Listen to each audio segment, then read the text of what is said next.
Last night, Vice TV premiered Dark Side of the Ring, the ultra-violence of Nick Gage, chronicling the story of Nick Gage, one of the most notorious modern-day deathmatch wrestlers there is. Now, if you haven't seen the episode, highly recommend you go check it out right now on ViceTV.com if you haven't already. And remember, big spoiler alerts ahead for what we found out. And I'm Umar from Real Take Sports, and these are the biggest takeaways from Dark Side of the Ring, the ultra-violence of Nick Gage. My first big takeaway was how Nick Gage actually got involved with pro wrestling. Now, we found out that he was actually influenced greatly by things in the mid-90s like ECW and King of the Deathmatch. Now, for those of you who don't know, King of the Deathmatch was a colossal show, a one-night deathmatch tournament where the likes of Cactus Jack, Tiger Jeet Singh, and Leatherface, as well as Terry Funk, who I believe eventually won that match, ended up facing each other in a big tournament where there were light bulbs and glass and exploding ropes and barbed wire. It was crazy. And a lot of people loved it, and one of those people was Nick Gage, who saw that, and he immediately said, that's what I want to do for the rest of my life. And things like ECW as well, and eventually Nick Gage, you got to start with companies like CZW, but before that, he was also doing backyard wrestling, which I'm sure many people in the early 2000s were doing. It's a big trend back in the day, and he was doing a lot of hardcore backyard wrestling as well. He would actually talk about how they put barbed wire on a trampoline in his backyard, and they would take bumps on that, and they would have a no rope barbed wire death match, and it's a lot of stuff like that. Then he obviously went on to CCW, as I said, and that's where he would have a lot of his biggest death matches. That's where he really made his name as one of the most hardcore wrestlers there was, not only on the independent circuit, but anywhere at all. My second biggest takeaway has to do with the time that Nick Gage literally died after a wrestling match. Yes, that's not hyperbole. That is the God-honest truth. Nick Gage, his heart literally stopped pumping at Tournament of Death 2009. Now, this big tournament the CGW does in DJ Hyde's backyard is called the Tournament of Death. And in it, it's much like the King of the Deathmatch tournament. It's a one-day-long kind of big event in wrestling where you meet up in an outside field, and these wrestlers have these continuous death matches in a tournament style, and whoever wins is the king of the Tournament of Death. And Nick Gage was in the finals, and he had already been put through the ringer. He's wearing a blood-soaked t-shirt, and towards the beginning of the match, he gets Irish whipped into the corner, and mind you, the entire ring is surrounded with light tubes and glass. So Nick Gage gets Irish whipped into these light tubes, and one of the light tubes actually gets shot right into his armpit, and there's a major artery there that starts to bleed out. And Nick Gage is losing a lot of blood. They actually show it. There's evidence of him doing this. He goes out, and they take him out to the medical tent, and they say they gotta go. They have to take him to the hospital. And Nick Gage, his instant reaction is, no, tape me up and let's go back out there. Brings the camera over, tells the camera, no, I want it on record. I want to go back out there. And eventually, they have to call a helicopter to come get him because the ambulance can't get to him. So, helicopter comes. He says he doesn't remember anything after that, and that's probably because the nurse who was there and some of the paramedics who were there said he flatlined while he was in the helicopter. Yeah, he flatlined. He was dead legally for 7 minutes before they were able to revive him, and that is literally one of the craziest stories I've heard in any parts of pro wrestling. My next big takeaway has to do with the downward spiral that kind of followed this major injury and this incident. And it was at this point where Nick Gage actually started to deal with a lot of prescription drug problems and a lot of personal problems in his life. And that kind of overtook him. It caused a rift between himself and his brother, who was also a wrestler at the time. And it led to a lot of other personal demons that he would fight over the next few years. One of the big ones, obviously, was the fact that, with the pain he was going through and everything, it got harder and harder for him to work. And it got to a point where he was just sitting around on the couch doing nothing. He got kicked out of the place he was staying at. And then it got so bad that he resorted to robbing a bank. And he even says during it, he's like, he knew that it probably wasn't the best thing to do. And in Nick Gage fashion, he said, well, I got the money, might as well ball out. So he goes to Atlantic City. He balls out for about 10 days before turning himself in. And as he said in this amazing story he told, before he turned himself in, went to Burger King, got a Whopper, drank a 40, smoked some weed, walked into the police station, turned himself in. After that, he spent some time in jail. One of the things that got to me about this specific incident was the fan mail he got. And this is something to keep in mind. Nick Gage went to jail. Nick Gage went to jail, and, it was a very dark moment in his life. He was, like I said, he had a rift with his family. He was dealing with prescription drug problems at the time. He had basically no money, nowhere to live.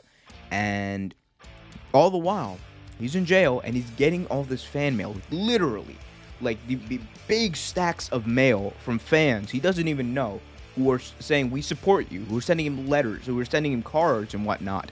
And that meant a lot to him. And that really showed in this documentary how much that meant to him and how much it really kept him going. And I really think that was a big turning point in his life. That fan mail doesn't come, I'm not sure if Nick Gage's life takes the same path that, it does eventually. My next big takeaway has to do with a match that Nick Gage had with David Arquette in Los Angeles. Now, for those of you who don't know, David Arquette is an actor, a former WCW World Champion. We'll cover that in a different episode. But, he's an actor who dabbled in wrestling, a huge wrestling fan, and he wanted to show that he respected the business. He wanted to show that he could be a part of the business. So he thought one of the ways he could do this was by paying his dues and having a death match. And the person he picked and he got booked with was obviously the most dangerous deathmatch wrestler in the world, Nick Gage. So he says in this story, David Arquette does, that he and Nick Gage are having dinner the night before the show, and they're having steaks, they're talking, and Arquette says one thing. He said, I know it's going to be crazy, and he felt like he knew what he was getting into, but he had one request. He said, I know I'm going to get bloody, whatever, don't cut me. Do not cut me. I'm an actor. Obviously actors, you don't want the scarring to affect how you might look for certain roles or what have you. So he said, don't cut me, otherwise we're good. And Nick Gage kind of took that maybe a little bit like, okay, but man, you got to understand, this is a death match. Anything can happen. When we're out there, who knows? So they go out there and they start laying in a little stiff. And I think you could tell that there was some animosity there with the match. And Nick Gage, I think, at a certain point thought that Arquette might have been trying to stiff him a little bit, was going a little too far. So, and then probably also got captured in the moment a little bit, and eventually the pizza cutter comes out, which is Nick Gage's specialty. So Nick Gage pulls out this pizza cutter, and he starts slicing open David Arquette's head. And there's this huge gash that starts to appear on his head. And the one thing that Arquette requested not happen, it happened. Match continues. Light bulb, ironically, some would say, shot to David Arquette. And then David Arquette actually has this huge cut on his neck that sliced his neck. And eventually, they go home. And you could tell that David Arquette had a really bad taste in his mouth after this match, as did Nick Gage.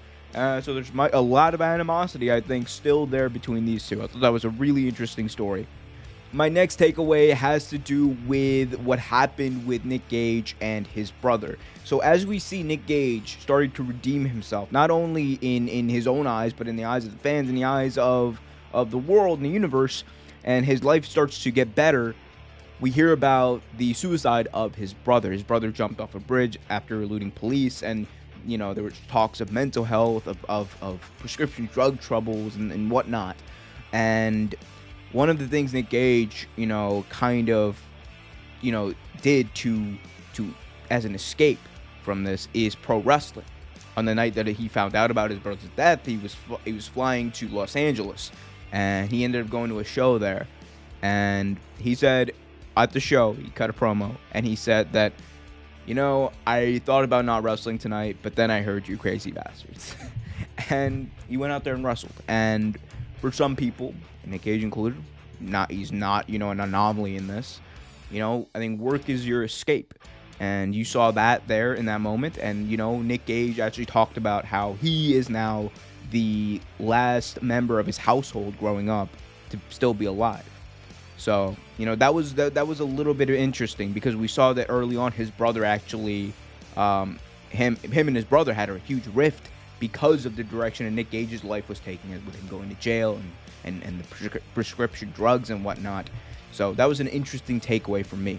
My last takeaway, I think, has to do with Nick Gage and his death wish. And this is the part where I think it kind of blurs the lines of kayfabe and reality, which happens a lot in these wrestling documentaries. And Nick Gage, is, he's someone who said that in this documentary that, he doesn't believe that he'll live long. He doesn't believe that. And, when asked, does he have a death wish? Probably. One thing you notice in this documentary is that there's no real kayfabe at all. Nick Gage actually believes everything, and he is giving you the real truth. The character you get out there in these death matches is the same person you'll meet in real life. And I think that's part of this big connection he has, because one thing is inarguable. The crazy hardcore wrestling fans, anybody who's ever seen Nick Gage wrestle, they love him, and he have an automatic connection with him. And that's so obvious from when you see him work. So that's one thing that I think that has kept him going. Whether it's the connection with the live crowd, the connection with the hardcore crowd, with the connection with the crowd that he has sending him fan mail while he's at the lowest point in his life. I think that's the one thing that's always kept him going. And, pro wrestling is obviously not the cleanest sport. It's obviously not the most ideal profession for everyone. But, sometimes I do think, among all the madness, among all the death matches, among all of that, we lose sight of, this basic, this basic need, this basic, thing of like connecting with the crowd, and how much that actually means, not just the crowd, but to the wrestlers, and I think in this case, it might have actually saved Nick Gage's life. But that's what I think. Why don't you guys let me know what you thought of the episode in the comment section below. And if you haven't already, make sure you hit that like button, subscribe to the channel, and hit that notification bell so you get notified whenever a new video is released.